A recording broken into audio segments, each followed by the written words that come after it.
Pranam, Tejendra.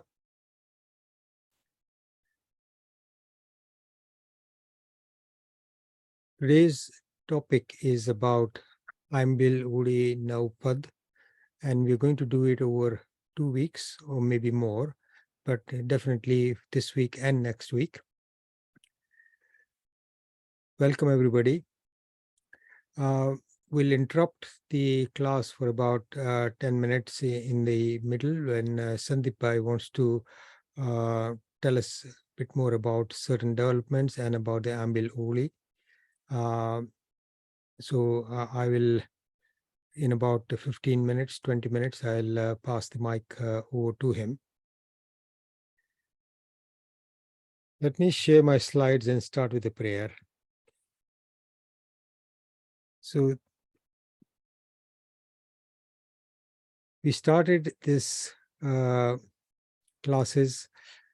I hadn't realized, but it's almost 23, 24 weeks now since we started this class. In between, we've had one in-person session at Oswald Center, and I'll be discussing with Sandeep Bhai as to planning for the next in-person session.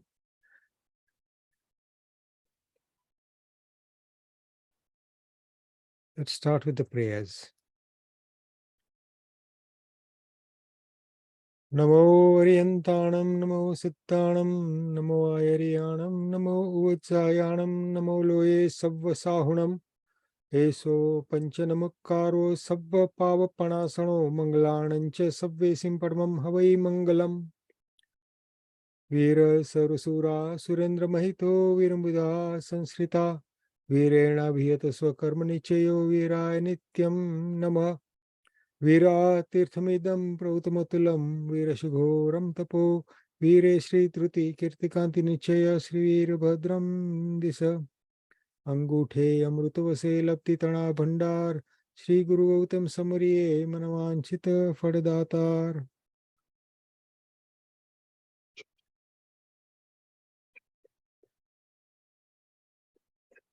Just to remind people about what we are trying to do in these classes. So we are trying to understand what dharma is and trying to incorporate that in our lives and in our thinking. So we listen, we reflect, we debate, we question, and then we internalize what we've learned and try and incorporate that in life.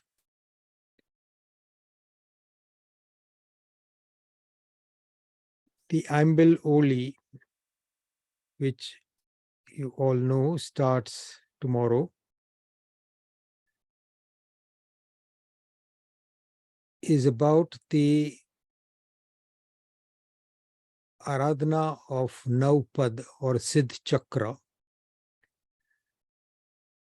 And the Aimbil Oli is one of the long festivals in Jainism, including Paryushan. We all know about Paryushan, but Paryushan, as I've mentioned before, is a festival that is fairly recent. The Aimbil Oli that it's coming now in Chaitra Mas and the other one in Aso Mas are called Saswat, meaning they're eternal, that they have always existed and they will always continue to exist as festivals. Now, these are festivals of 9 days. They start on Sud Satam and go on till Punam, meaning from the 7th day of the lunar month on the ascending part of the month to the 15th day, that is the Punam, when there is a full moon. So from the 7th day to the 15th. And there is a reason why the Oli occurs in those months and in this particular time. One of the explanations that I've read about this is that this is the season when nature is very abundant. Spring has started. As you can all see, there are lots of flowers out there. Lots of trees have started flowering. The first, a lot of bulbs have come out, and everything is growing.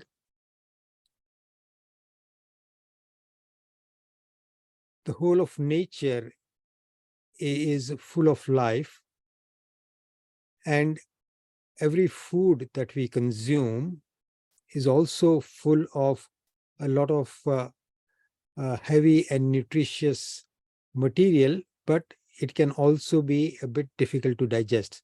So in terms of health, changing your diet for this 9 days to the diet that is prescribed in IMBIL is actually physically and for your health very beneficial, because you are giving your rest, you're giving your body some rest to try and uh, get into shape to digest food which is easier to digest and which does not actually stimulate your senses, so keeps you spiritually more focused. And the food is beneficial in health terms, and this is particularly recommended at this time of the year because uh, it has greater benefit because of the changes in the season, during which if we consume very rich food, it can cause more harm. So this is one of the health benefits of IMBIL, and particularly at this time of the year, in those two seasons when the seasons are changing from one type to another. So this is a change from spring to summer, sort of at the beginning of spring, and in the later part of the year from the rainy season to the winter season. So there's a cold season. This is how the sort of seasons are generally running in most parts of the world.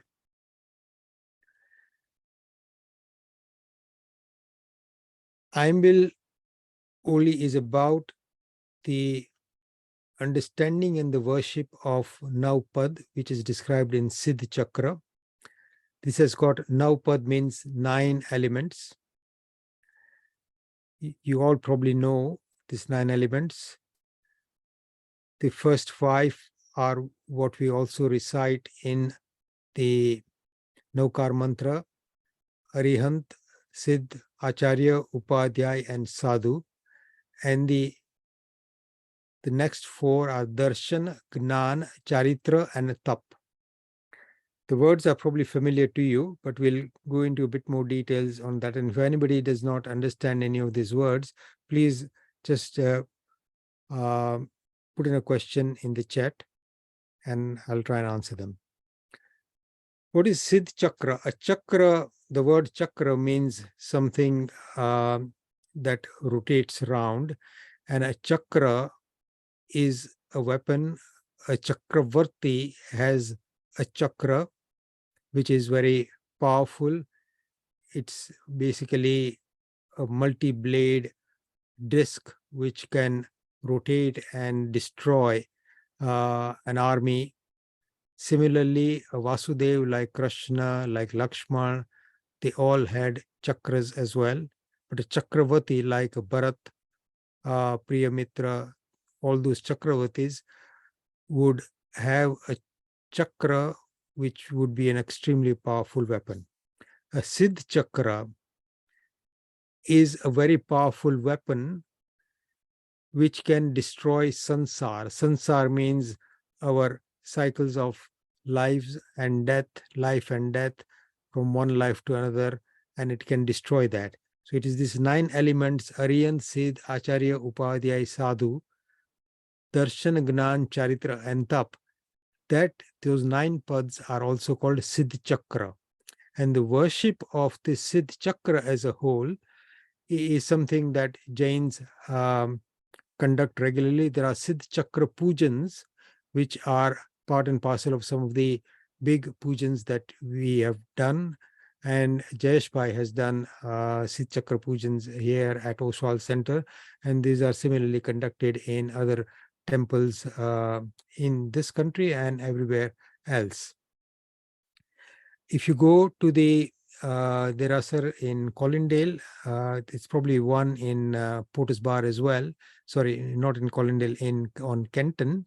On the left-hand side, there is a large copper plate, which is called the Siddh Chakra Yantra, and you can see that, and that is worshipped as well regularly. Now, the Siddh Chakra represents the three very important elements for the emancipation of the soul. These are Dev, Guru, and Dharma. So when one understands this and adopts that in life, these three elements, Dev, Guru, and Dharma, then one's spiritual progress begins to start and progresses well if one does this wholeheartedly and with full understanding. Arihant and Siddh are the Devs, meaning they are souls who are liberated or will be liberated and reside in moksha, that is on top of Siddhshila. So Arihants are the ones who have still got a body, like our Tirthankars, who were, when they were alive, before they achieved nirvana and went to moksha, those were the Arihants. And there are other Arihants who have achieved Keval Gnan, who are not actually Tirthankars, but they've got rid of all their Ghati karmas or the major karmas and have achieved Keval Gnan and will, at the end of this life, will go to moksha, definitely. So those are Arihants. And the Siddhs are the beings who are residing, the Atmas who are residing on top of Siddhshila, that is moksha. Acharya, Upadhyay, and Sadhu are the element of Guru. So these are our teachers who show us the right path. And Darshan, Gnan, Charitra, and Tap is the Dharma. So what our Arihant Paramatmas have taught us, what our gurus then from those teachings preach to us and bring it down to our level, are these four elements: Darshan, right faith; Gnan, right knowledge; Charitra, right conduct; and Tap, meaning penance or incorporating the elements of Darshan, Gnan, and Charitra into your being so that you are getting rid of your karmas very quickly. So Darshan, Gnan, Charitra, Tap. Aimbil is a kind of tap. But during those 9 days, we are worshipping all these 9 elements. And those of you who may have time to go to Portus Bar and listen to Jayesh Bhai, he'll be talking about each pad on a daily basis. And will also be teaching people the rituals that need to be performed for each day. So on the first day, it will be the worship of Arihants, and there are certain rituals that need to be performed on that day. On the second day, it would be Siddh, and so on. What is the difference between the tap that we do generally in Paryushan and the tap that we do in the Aimbil Olis? And what is easier? So those of you who have done both may understand this quite clearly, but some of us are much better at this, but I remember when I first tried to do an ambil when I was quite young, I found it extremely difficult. It was easier to fast completely than to do an ambil. But as time goes and one begins to control one's sense of taste and not focus too much on the sweetness or the richness of the food, and just consider the food as something that is necessary to sustain your body, one begins to get to that level where the food that one eats in ambil does not become something that one finds very difficult to actually swallow. But those of you who have done ambil and do it easily, hats off to you. But a lot of us do find ambil more difficult than even upwas. In upwas, as you know, you don't eat anything. You may not drink. You may drink boiled water, but some people don't even do that for a couple of days. So what is missing in the ambil diet? What is missing is called vigai. Vigai are the foods which are very rich. So there is milk, curd, that is yogurt, doodh, dahi. Then there is ghee, that is clarified butter. Then there is gourd, jaggery, sugar. Then there's oil and all kinds of fried foods. Vigai means the food that stimulates our senses. It also makes us have lusty thoughts and provokes our lust, because these are very rich foods. But not only that, Vigai also makes our senses more alert, our reactions a bit sharper, so we become a bit more would find it a bit more difficult to control not just our lust, but our anger, our greed, all those different negative emotions and vices. Avoiding Vigai, eating bland, I put down the word innocent food, grains, no vegetables, no fruit, etc. Why is that? Because there is more hinsa in eating those foods as opposed to eating just simple grains, which are boiled and cooked. And one eats these only once a day. People do ambil slightly differently. Those who want to do the highest type of ambil would only do it with just one grain on the day, meaning anything cooked with just that one grain. So it may be a simple bafela mug. And those who do it very strictly, who want to try and do the highest level of ambil tap, would do it without any salt, without anything that would stimulate their taste. The aim is to control the sense of taste. Now, I'm going to ask you to think about this for a couple of minutes. And maybe if somebody could tell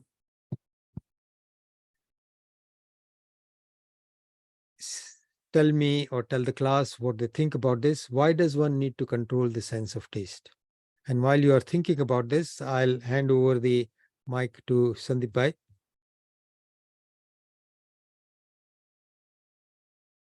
Sandeep Bhai.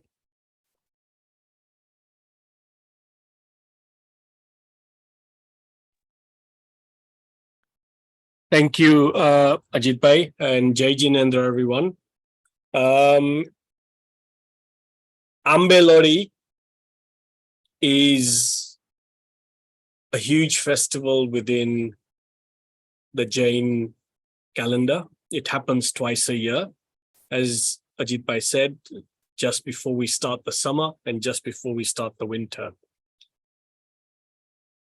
This talk today is perfect timing because Ambelori starts tomorrow.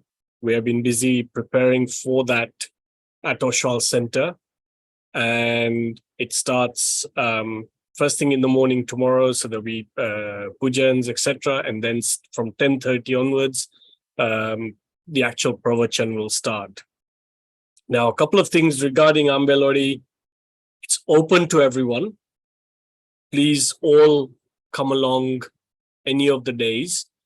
Particular key days are on Sunday. This coming Sunday is the Naupad Puja. That's a very big puja, which you'll be amazed when you watch it how involved it is. But lots of participants in that puja on this coming Sunday. On Tuesday the 4th, is one of our biggest days in the Jain calendar. It's Mavi Janma Kalyanak on Tuesday. So we will have a procession going from the Derasar into the hall, and then there'll be pujan, vachan, etc. done by Jayesh Bhai. Again, a very big day. Invitations open to every single person to come along on any of the 9 days.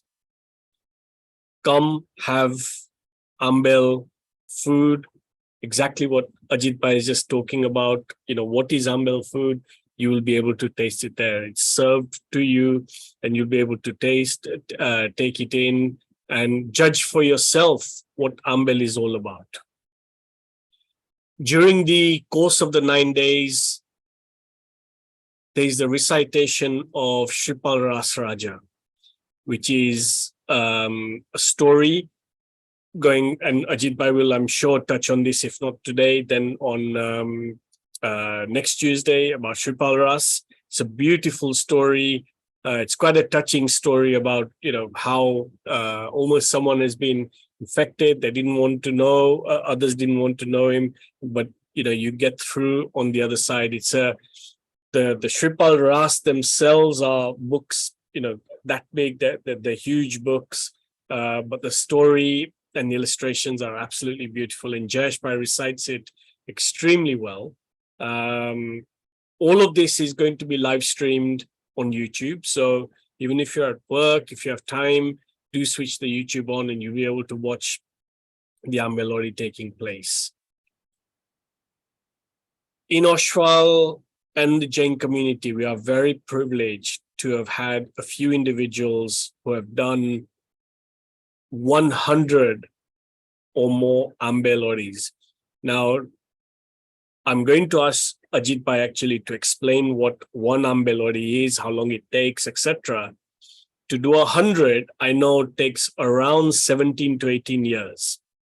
And we are celebrating one of our community members, Madhuben, who has completed our 100th Ambelori this year on 30th of April. And we're having a big celebration, which will be live streamed out as well. It's a huge achievement, and it takes many, many, many years to do this. And we've got several others who are very close to 100 as well. So on behalf of Oshwal, just want to extend an invitation to all of you to come and attend. Come even for a couple of hours, come even for a few minutes at Oshwal Center. I'm sure it's school holiday time coming up very soon, so no excuse. It'll be great to see you there. You don't need to book, just come along and enjoy the festivities. In terms of the Jain classes themselves, we're delighted. This is the 25th week of the class, and we are now working on the syllabus is near enough complete for brand new beginners classes. It will be initially a 10-week course. So watch this space. We are looking to start very soon on that one, again on Zoom as well. And Ajit Bhai did say we are working now on putting together a date for the up and coming live session at Oshwal Center as well. So, we'd like to see all of you there to understand. Just a couple of dates for you to mark in your diaries. Tuesday, 25th of April. The class is going to be delivered by Atmapret Shmrutiji. She's a disciple of Rakesh Bhai, of Srimad Rajchandra in Dharampur. She's coming to the UK for about 10 days or 2 weeks, and we're absolutely delighted. She's going to give a lecture in English. Further details of all of this will come out shortly, but please keep that one evening free. And finally, on Thursday, May the 23rd, we are honored and privileged to be having Bhaishri coming to Ashwal Center to give a pravachan in predominantly in Gujarati, but those who've never heard of Bhaishri or never received his blessings, he is one of the global leading figures in our faith of Jainism. So again, watch this space. All the details will be coming out to all of you who are on WhatsApp or email. We'll be sending out details. So I'm not going to take any more time. Jai Jinendra, everyone. Thank you for continuing in the class. Do spread the word, but it's great to see good quality numbers who are catching up on YouTube every week, as well as joining the classes. So again, our huge thanks to Ajit Bhai for persevering and taking these classes.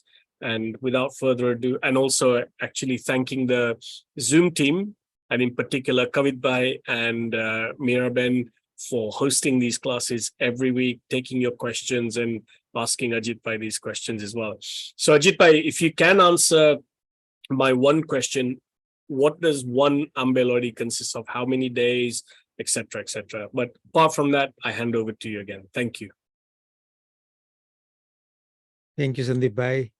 You've given me a question for which I'll have to do some homework. So I'll have to so I'll need to get into some detail about that, and I'll have to ask. My apologies. That's for next week. That's for so next we week. can do it for next week. Yeah. So that's fine. Thank you very much. And thank you very much for updating us and for your words of encouragement. Lovely. And then the great work that is been going on in terms of trying to get more and more people joining and coming together for all the religious activities. So thank you and the whole team for that.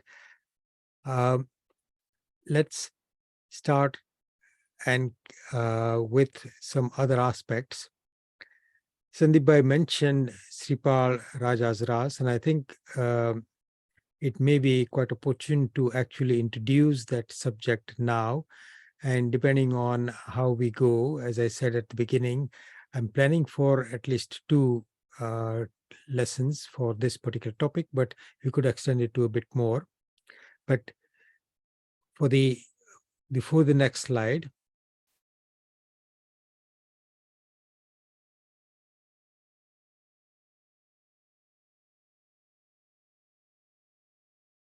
okay. There are a couple of messages, but there are no questions, I presume, Mira. No, it's just the answer to your question. Bijal Ben said our focus should be on the sustenance for the body to function. In addition, is it that Ambel causes at least the least amount of hinsa, exception of upwas? So an Ambel meal can be prepared without the use of a knife. Yes, all very good points, Bijal, and all correct. But in addition, what I'd like people to also understand and focus, the sense of taste, like all the other senses, are constructs of the body. They are a reminder that the soul is imprisoned in the body, and the soul in its independent state does not really have any need or use of the senses. All life which is not yet achieved liberation or been gone to moksha, and those who have not yet achieved keval gnan, those who have not got rid of all their ghati karmas, monia karma, are plagued by instincts, and ahar sangana, the instinct to eat and to consume food, is an innate sort of area that we are all enslaved to. So all of us seek food, all of us seek taste in food. So these instincts, there is ahar sangana, there is maithun sangana, meaning the instinct to procreate, to associate oneself with somebody else, and to have intimate contact. So ahar sangana, maithun sangana, parigrah sangana, the instinct to accumulate, to possess, and bhai sangana, the instinct of fear. So all these instincts are part and parcel of the soul, which is still plagued by karmas, and it is still plagued by having to associate and occupy a body. The fully liberated state in moksha. Anybody knows what is that pad called? You are in moksha, you achieved nirvana, and that situation is called anahari, meaning it is a place and it is a position where you do not need any food. The soul in its completely liberated state without a body does not require any food because it does not have a body to sustain. And it has no senses, so it has no use of or no desires for anything. So a desire-free state, a fearless state, a state where food is totally not necessary and not even desired.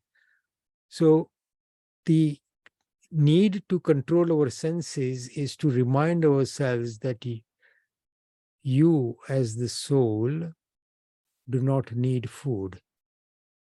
Your senses, you actually been enslaved by your senses. So try and get back that control. You need to move away from your senses and get into your own spiritual state, which has got much greater level of satisfaction and happiness than your senses could ever provide you. So the control of the sense of taste is just one vehicle, but it's also about the control of all the other senses, not just taste. It's about controlling the desires of all the other senses that we are often plagued by. So the purpose of tap is to try and reduce our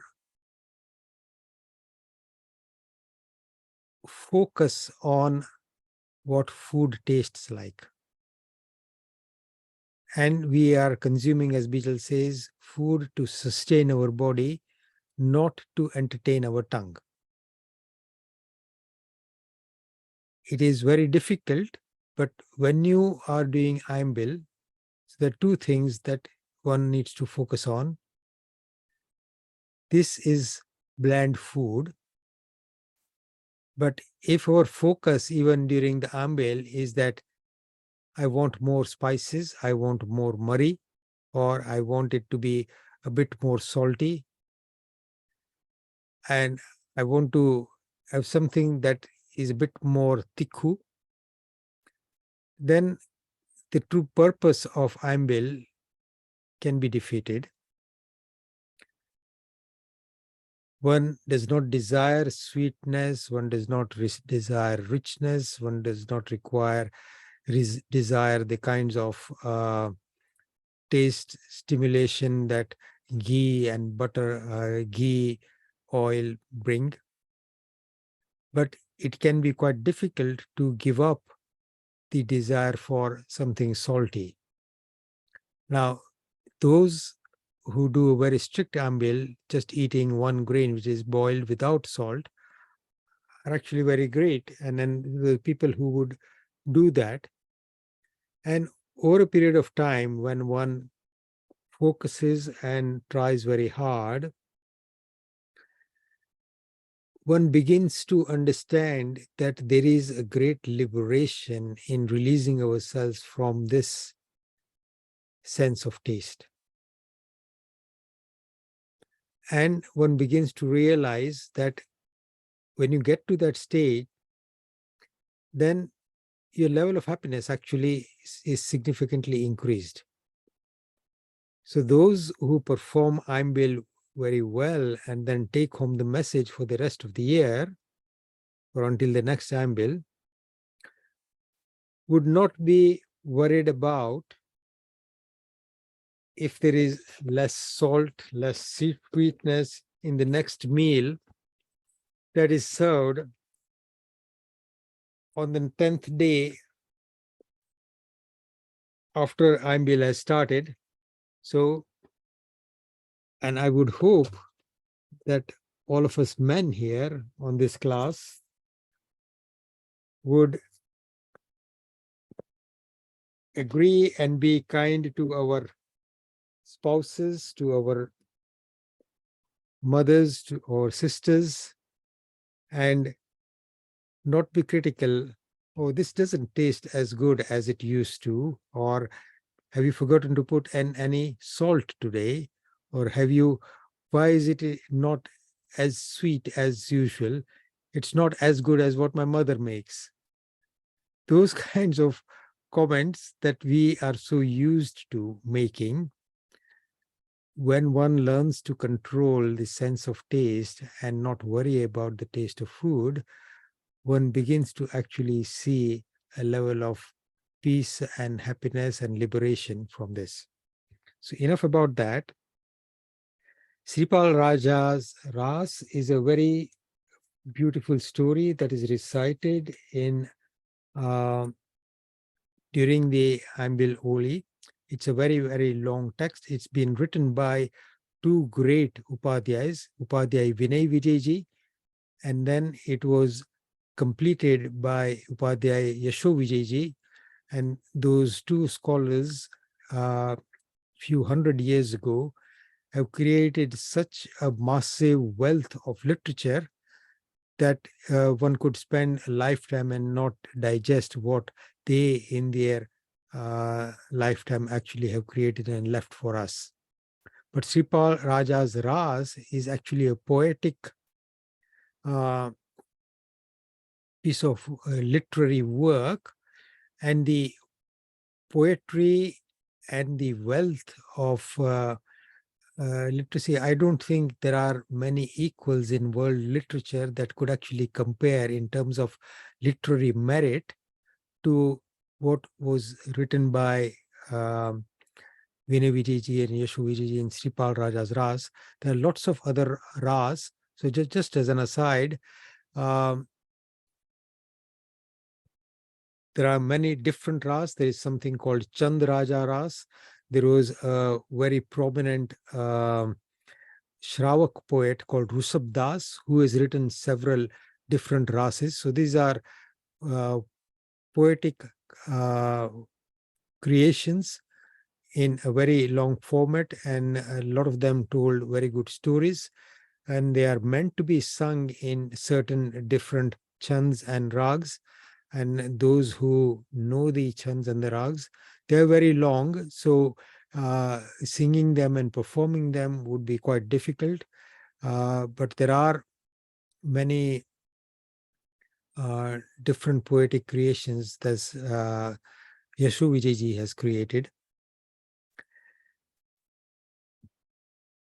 The story of Sripal and Maina is something that the couple actually existed in the time of the 20th Tirthankar Bhagwan Muni Suvrat Swami. And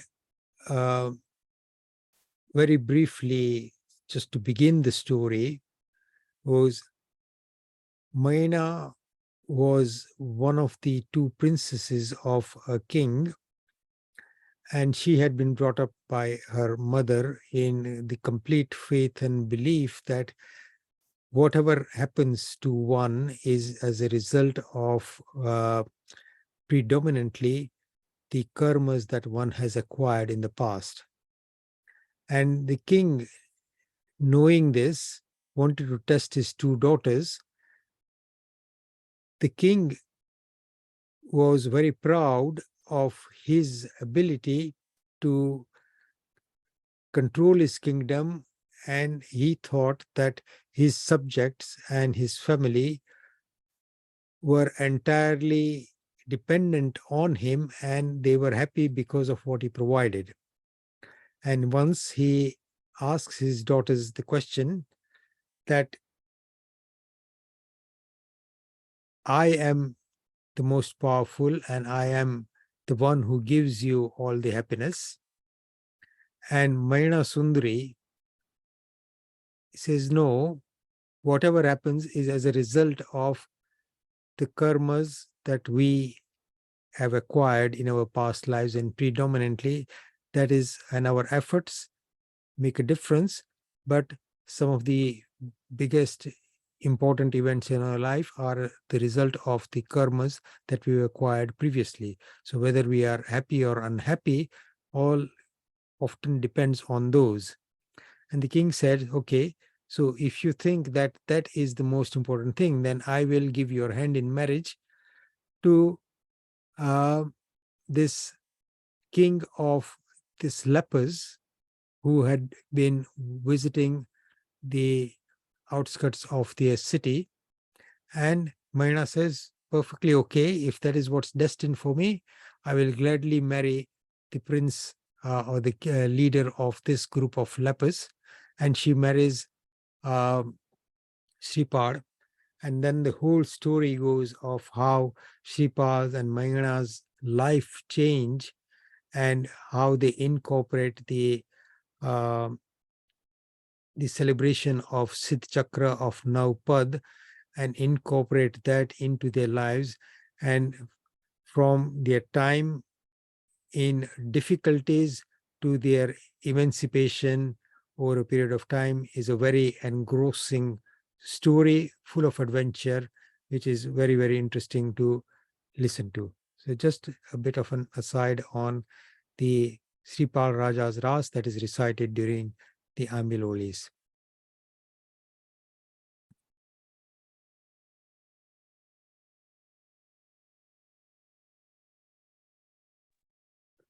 Ajit Bhai, before you go on, I Yeah. have a question from Harshaben. Uh-huh. It just says, I must take prescribed medicine in the morning and at night. Does this Mhm. mean that I cannot do Ambel in the strictest form? What is your opinion as a doctor and as a devout Jain? I've heard that the medicine can be taken when sitting down to do the Ambel, but we cannot take all medicines together if they are to be taken at different times. Don't know if you can enlighten us on that. Okay. It's Bhavna Ben, you said. Harshaben. Harshaben. Okay. Harshaben, there are various aspects to that question. So, strictly speaking, medicines are not ahar, meaning that they are not sustenance in terms of food. And I'm answering this question in capacity of very limited knowledge. The absolute answer to this would actually be better heard from probably Jayesh Bhai here, but also from our Acharya Bhagwans. When you take the vow of doing an Aimbil, the Pachkhan itself is a vow. It describes the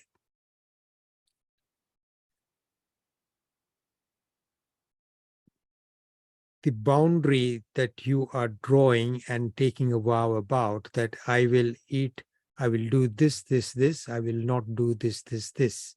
So that is defined in the Pachkhan that is being given, and you get the same sort of boundaries for that vow in the Pachkhan for Ekasnu, Vyasnu, and in the evening during Chavihar, Tivihar, Duvihar, during Upwas. So these are all Pachkhans, and the details of the meanings of the Pachkhans are given in text called Pachkhan Bhashya, which I have never studied, but I know that there are scholars who have done classes on that.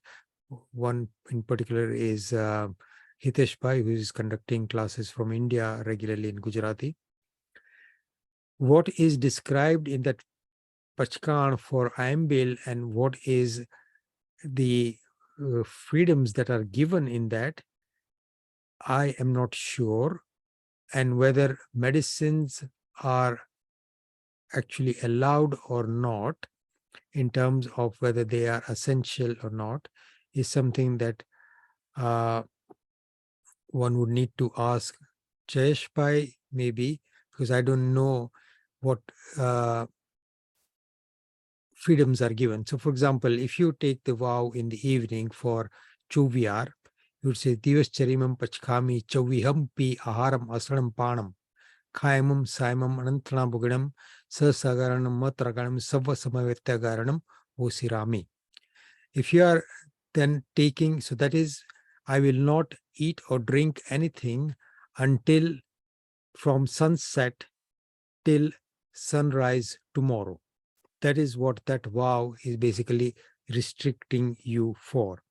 But if you are taking the liberty for drinking some water, then you would say, Divas Charimam Pachkami Tivihampi Aharam Asanam Kayam Saimam.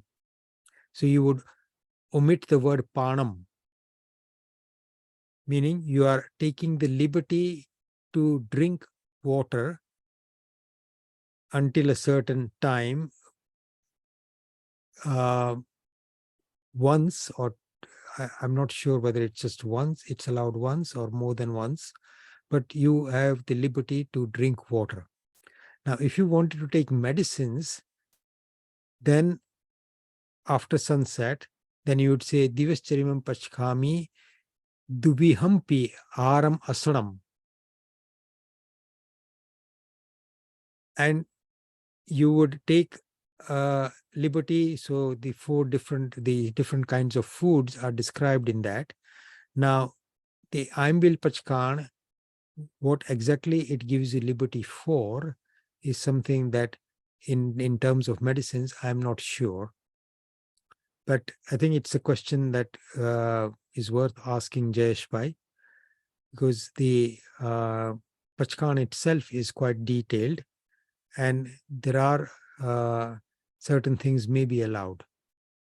Okay, I hope that helps. And as a doctor, the second part of your question was, it depends on what medicines.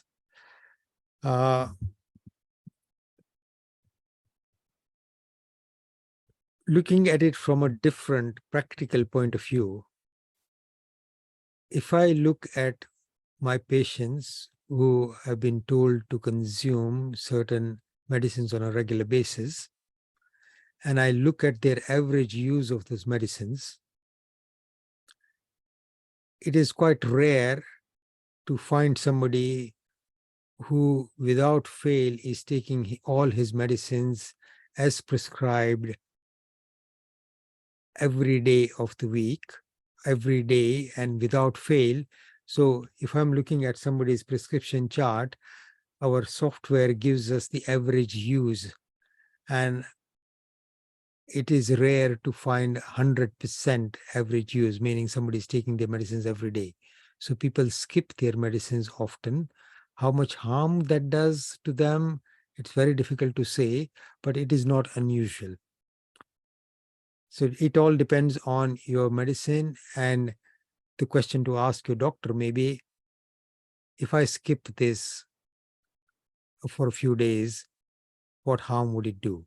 It all depends on what your medicines are.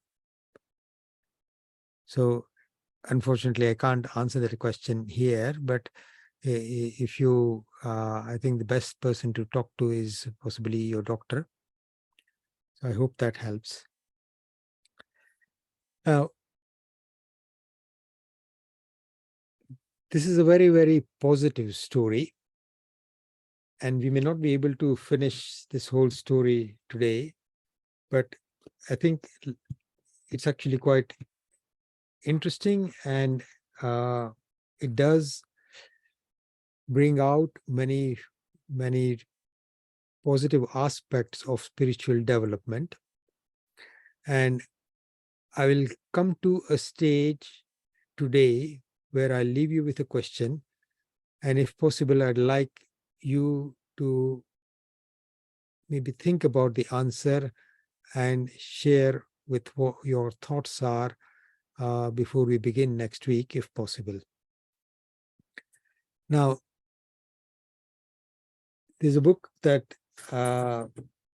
I'm reading called Naupad Dhariye Dhyan. It's been written by Param Pujya Acharya Sri Madhvijay Kunkun Suriswaji Maharaj Sahib, who is a lot of you may know, have heard of him. He's a disciple of Patnankar Vijayji, and the book is about the 9 different pads, and in the first pad, Aryan pads, in the detail that it describes, there is this particular story of Devpal in the celebration or in the explanation for Arihant Pad.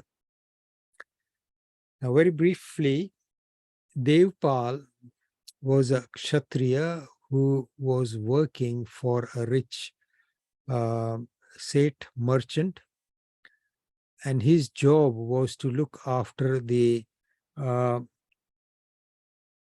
cows and the bulls of this Seth and take them out into the jungle to feed on the grass on a daily basis and come back with the animals and look after them. So this was his job.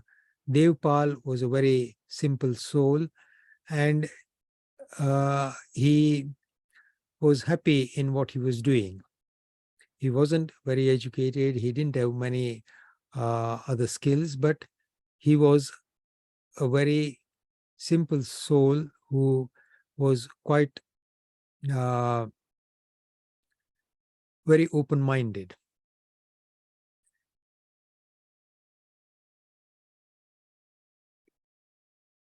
He was on one of the days when he goes out into the jungle, he comes across a monk, a Nirgranth monk, that is a Jain Muni, who was standing in the jungle, and looking at him, he feels very worshipful, and Devpal feels that this is a holy person, and he bows down to him and asks him to teach him what is it that he can do to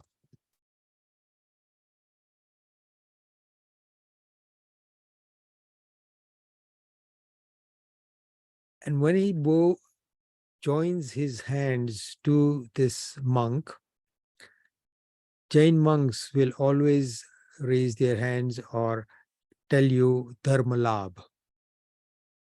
Now, Devpal hears this word dharma labh from the Muni, and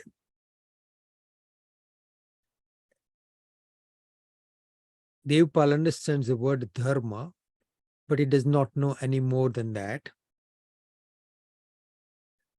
And he simply inquires that I do not really know what dharma means. Can you please be kind enough to explain it to me?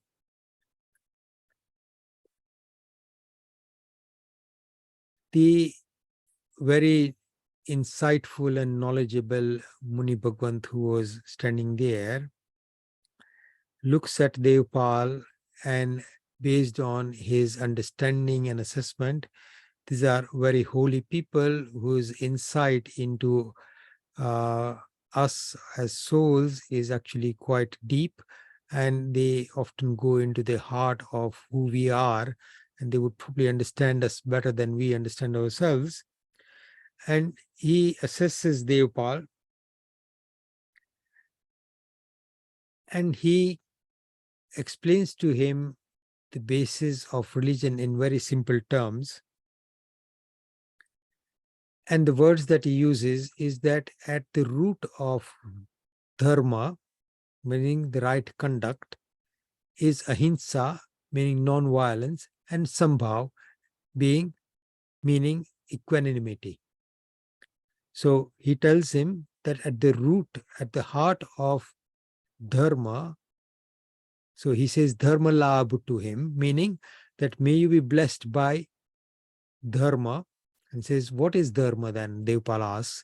He says, well, very simply, at the root of dharma is ahimsa and sambhav. Ahimsa means non-violence, and sambhav is equanimity. And for you to progress, I would suggest that the souls who have propounded this dharma, that is the arihants, that you worship them. And that will be of great benefit to you, meaning taru kalyan thase. Those are the words that he uses. So he then asks, I've never heard of the term or the word arihant. Who are arihants? And the Guru Maharaj says, arihants are friends of all life. Jeev matrana mitra che. They know the truth and live by the truth all the time. That means they have complete knowledge of the truth about everything, everybody, and the whole universe, and they live by that. And they propagate that religion so that others may benefit. They are the establishers of the Dharma Tirth. That's why they are called Tirthankars. So, Arihant means those who have conquered their inner enemies of attachment and hatred, rag and dvesh. Those are called arihants. So then Devpal asks him, can you explain to me a bit more about arihants? Now, here is a lesson for a lot of us in terms of the simple questions that he asks and the faith with which he accepts the answers and then incorporates those in his life. So remember, this is one brief encounter out in the jungle on a one-to-one basis. It's unlikely that it lasted for hours. But the effect that this encounter has on Devpal's life is something amazing.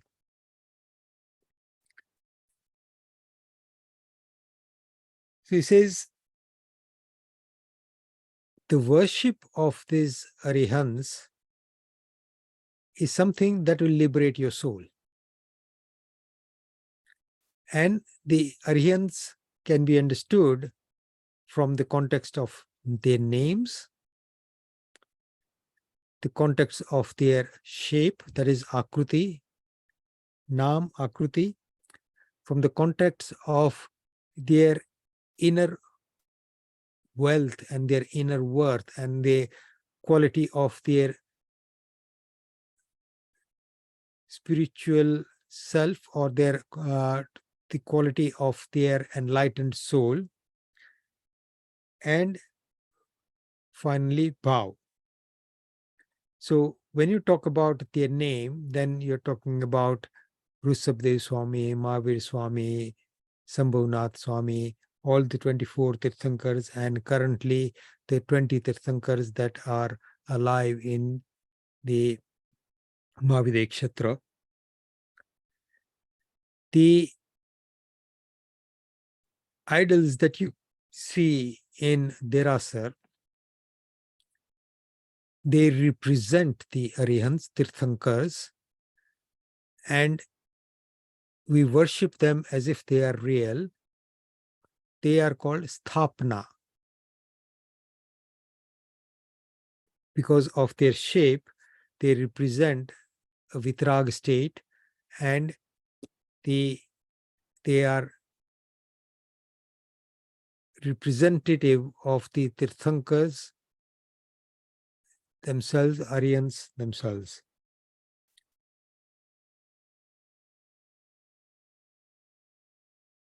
Those who are destined to become Arihants or Tirthankars in the future, but who have not yet got rid of all their karmas to actually manifest that particular state, are called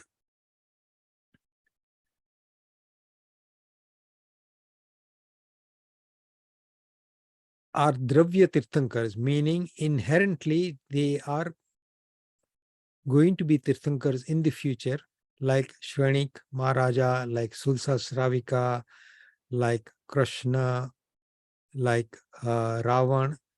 They're all destined to be Tirthankars in the future. So from that aspect, they would be called Dravya Tirthankar, Dravya Aryant. And those who have destroyed their Gati karmas, who have now become Tirthankars, having destroyed their Gati karma, and their Tirthankar Nam karma is now coming to fruition, and they are then worshipped by the Devs, and they are followed by the Devs and other people. They establish a Tirth like Bhagwan Mahavir did after he achieved Keval Gnan, like Bhagwan Rishabdev did after he achieved Keval Gnan, and they established the Tirth. So they established the Sangh of Sadhu, Sadhvi, Shravak, Shravika. They taught the people in those times with fantastic deshnas for many, many years, and sitting in a samvatsara. So all that is, that particular state is called Bhav Arihant. So at the moment, we've got the 20 Tirthankars in Mahavir Kshetra who are Bhav Arihants.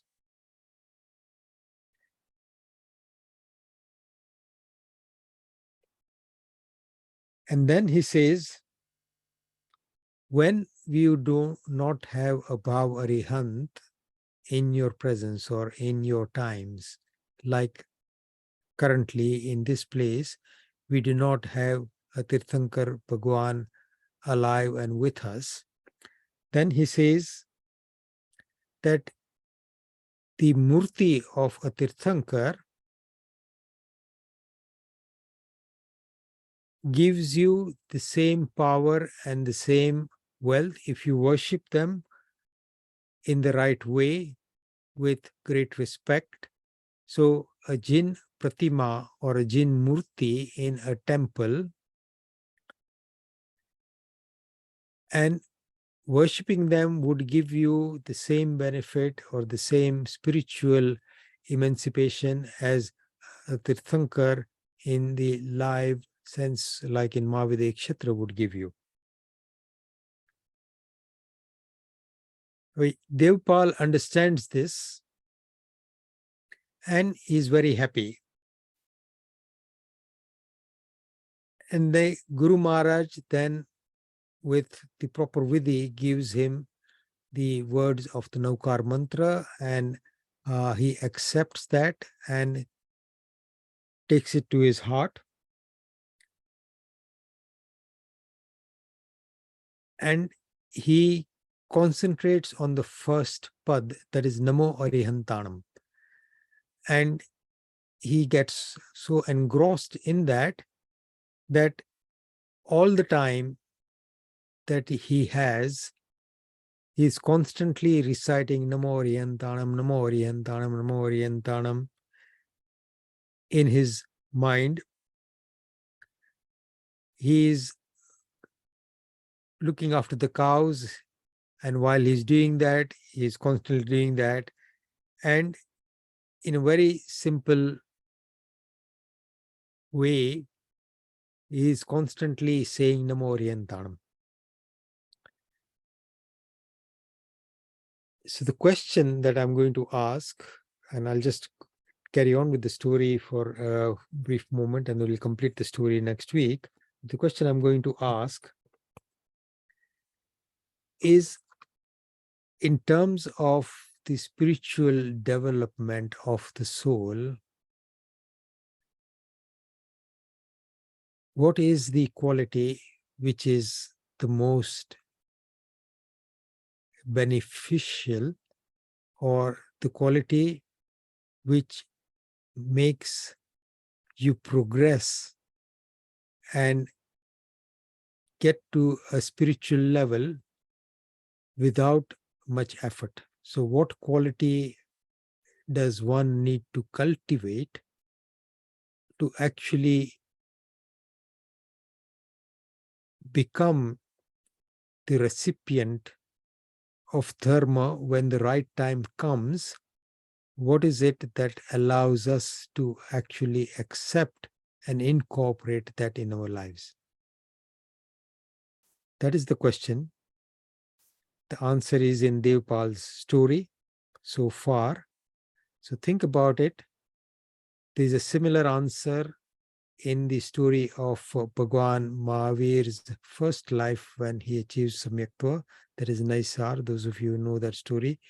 And there are similar stories about this particular virtue. What I want to try and help everybody understand is that this virtue is extremely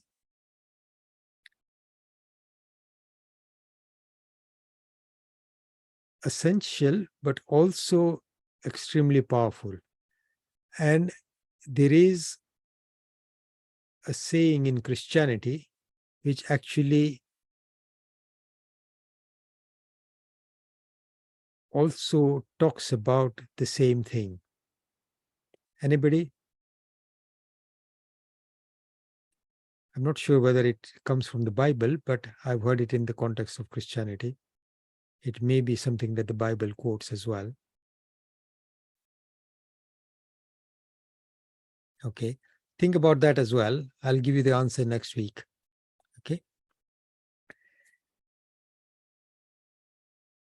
Now, Devpal leaves this brief encounter, having met this Nirgranth Panchmavratari Muni, with an understanding of what is dharma, of who are Tirthankars, and what is the nature of Arihant, and leaves this brief encounter with the knowledge of Naukar mantra, and incorporates Namo Arihantanam recital on a daily basis throughout, from that moment onwards, throughout his life, and carries on.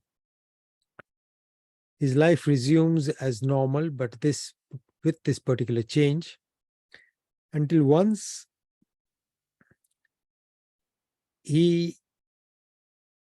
it's the rainy season, and the river on the banks of which he would normally take the cows to feed on the grass was actually quite full with water because of the rainy season, and there was a lot of water there. And because of the force of the water, the banks of the river were actually being eroded. So those of you, all of us have seen rivers, but the river was quite powerful because of the increased amount of water, and the banks of the river were actually being eroded because of that force of water. And Devpal, who was standing looking after the cows and feeding seeing the cows were being fed by the grass that was growing on the banks of the river. As usual, he is a very happy, contented, peaceful man. And he was watching the flow of the river and how the banks of the river were being eroded. And he was just enjoying the scene. And he goes a bit nearer to the shores of the river, or the banks of the river. And in one particular area where the river had taken off a lot of the soil on the banks, there was a small sort of hole or a cave that had been created. And within that cave, within that hole, there was the murti of a dev that he saw that. And it was a murti of a Tirthankar Paramatma that might have got buried there long time ago from some old temple. And as soon as he saw this murti, he was very happy, and he danced with joy, having seen such a beautiful murti.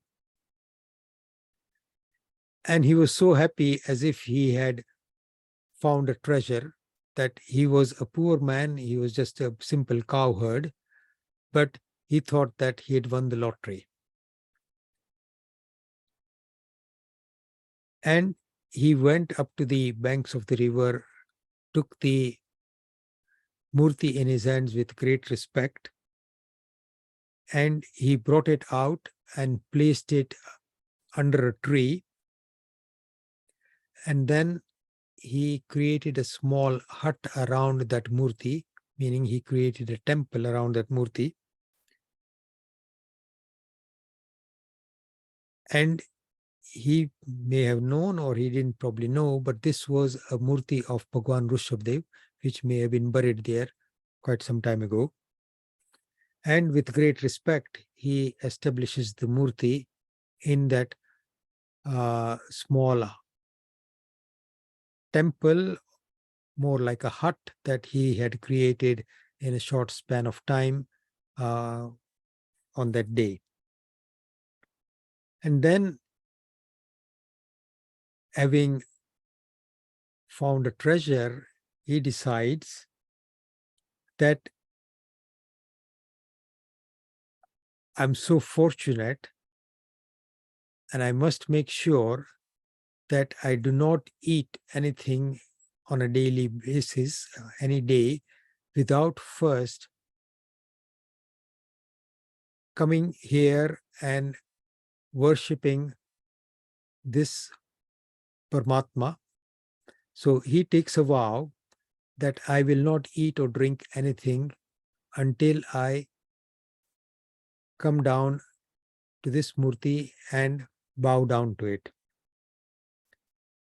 And by the time he finishes on that day and comes out, it's evening, and it's time for him to go back. And he performs this daily routine, comes there in the morning, bows down to the murti, darshan barabar kare, he with great joy, and then he breaks his fast. He eats after he has seen the murti, and he would sit down and eat his meal that he would be bringing with him. This carries on for a long time, and he is extremely happy. Once in the rainy season again, it rains very heavily and continuously for 8 days. And because it's so heavy, he cannot go out with the cows to this place to bow down to the his murti, Bhagwan Rishabhdeva's murti. And he's not eating or drinking. And his Seth, who is also a Shravak, is noticing that Devpal is not eating anything. So he asks him, why do you not eat? So Devpal tells him with humility and says that I have taken a vow that I will not eat until I bow down to this murti of Tirthankar Paramatma that I found on the banks of the river and have established in a small hut temple. And because of the rain, I've not been able to go there, so I won't eat until I am able to go there. And the Seth was extremely happy with the devout Devpal, and he praises him a lot and is very happy that one of his servants is actually so devout. On the 8th day, Devpal, when the rain has stopped, goes out and reaches the banks of the river to this hut temple. He bows down to the murti, and he's become so emotional that he starts crying because he's so happy to have met his Bhagwan after 8 days. And then he just stands in front of the murti, and without any teaching that he's been taught in particular, because remember, his encounter with the Muni Mahatma was very brief, and he had only understood a few simple things, but naturally he understands that I must stand in meditation. So he puts his hands on the side and stands without any particular knowledge of what to do. He stands in meditation. So he's basically performing a kausag in that. And Kunkun Vijayji basically quotes a particular verse of Bhaktamar.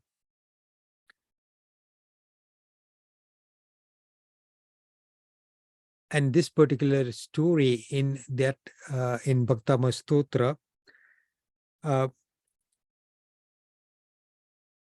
verse means ઓછી બુદ્ધિવાળા એવા હું તમારું સ્તવન રચું છું તે તમારો પ્રભાવ છે.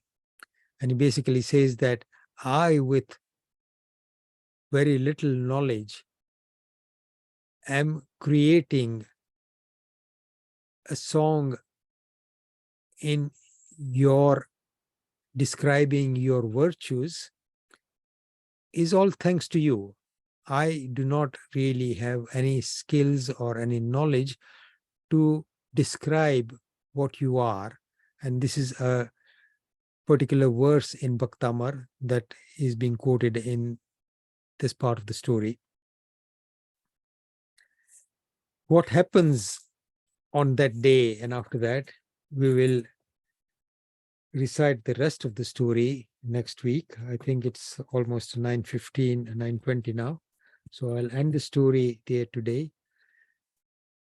If there's anything that I've said against the teachings of the great Tirthankars and our Guru Bhagwans and the Dharma, I ask for forgiveness.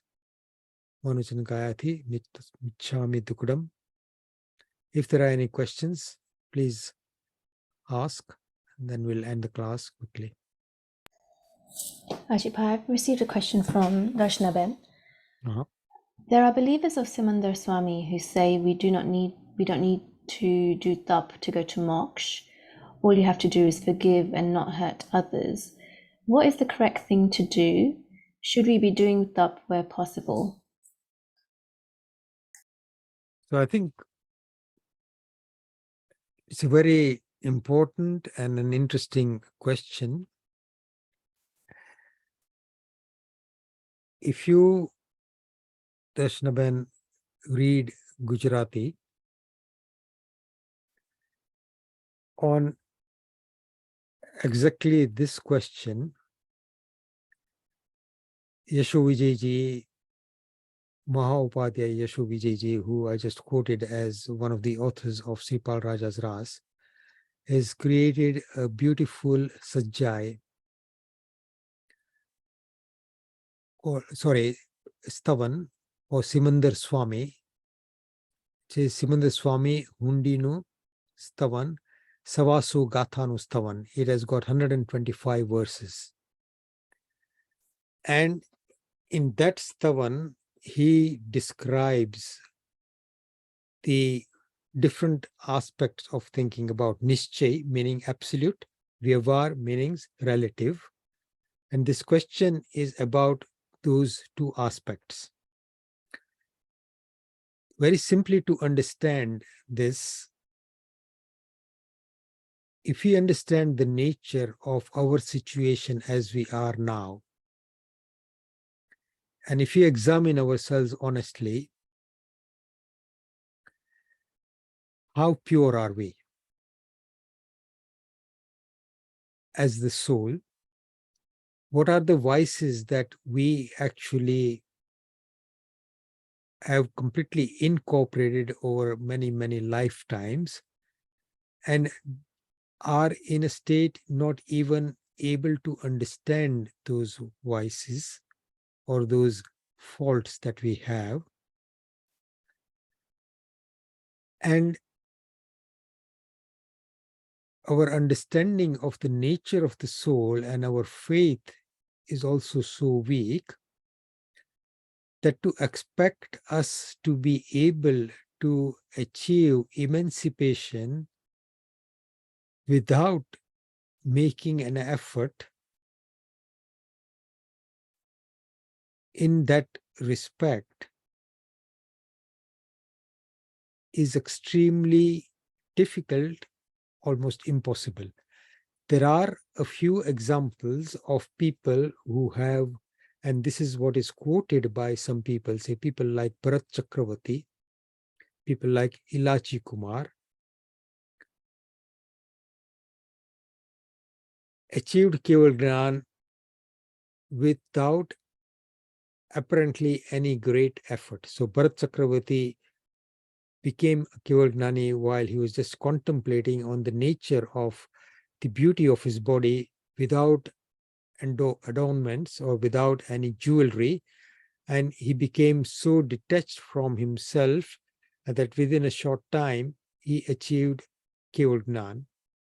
But if you look at the background of how Bharat Chakravarti, being the emperor of the whole world, Bharat Kshetra, of the 6 continents, and the wealth and the happiness that he was enjoying, and how he actually managed his life and his detachment from everything that was surrounding him for years and years and years and years, and what he had set up for himself with all the Shravaks around him.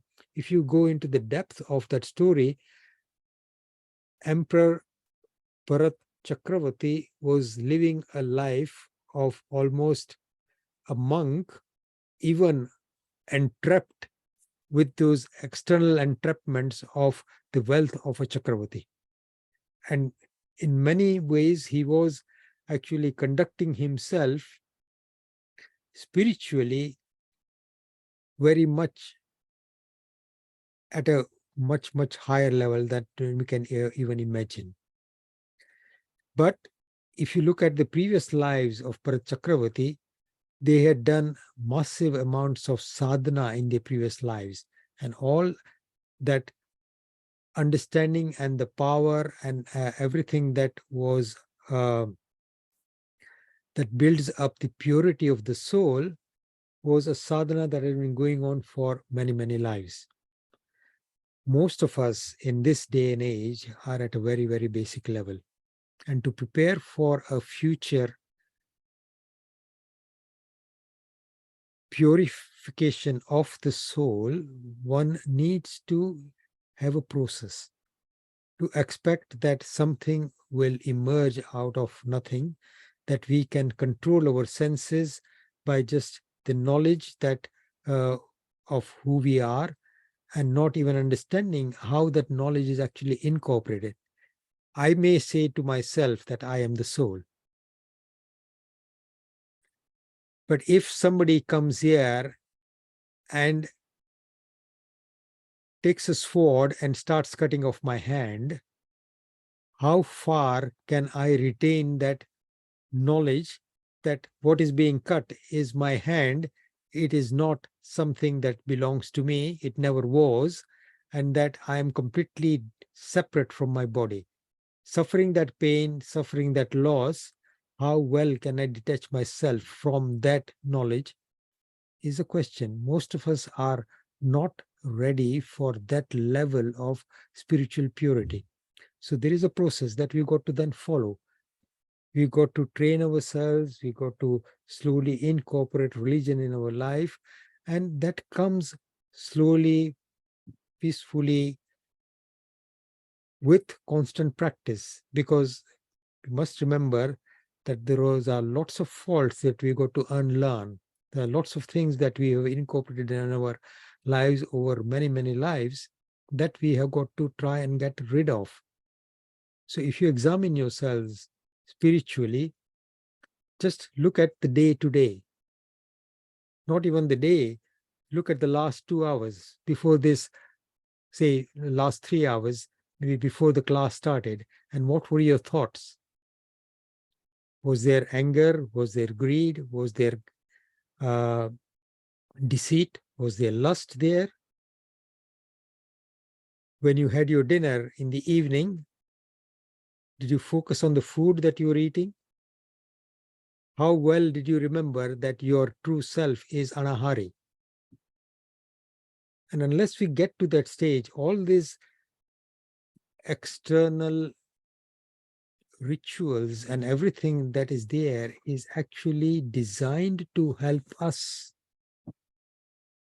slowly get into that level, and we cannot get there without actually putting it into practice. I think in many ways that is the answer, but if you are actually very keen to learn, I would refer you to read this Savaso Gathanustavan by Yashu Vijayji. Pandit Tirajlal Mehta has done a beautiful translation. A very kind person gave me that book because she was reducing her possessions, and she was looking for somebody who would benefit from that, and she kindly gave me that book. This is a book by Dhiraj Mehta, and this is called the Savasu Gathas Hundi Nustavan, Simandar Swami Nustavan Che. So I would refer you to that book if you are, but it's a difficult language, and Dhiraj Mehta explains it nice, but there are still a lot of difficult words. And if you're interested, we are doing something similar, Anand Ganchovisi, on Wednesday evenings. At the moment, we are conducting the class on Bar 12th Vasupujya Swami. So we are reciting that stavan and understanding the depths of that stavan. So if you're interested, just send me a message and I can send you the link for the Wednesday class, which is entirely in Gujarati, which may help to an extent to answer some of these questions that you might have. Hopefully that helps.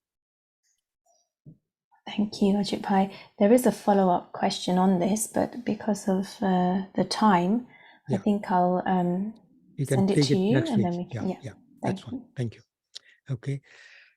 So again, my apologies if I've said anything that is against the teachings of our Tirthankar Paramatmas and our Nani Guru Bhagwants and Dharma itself. Sarvamangalamangelyam Sarkalyan Karanam Pradhanam Sarvadharmanam Jainam Jayati Sasnam. We'll carry on with the story of Devpal next week. Thank you.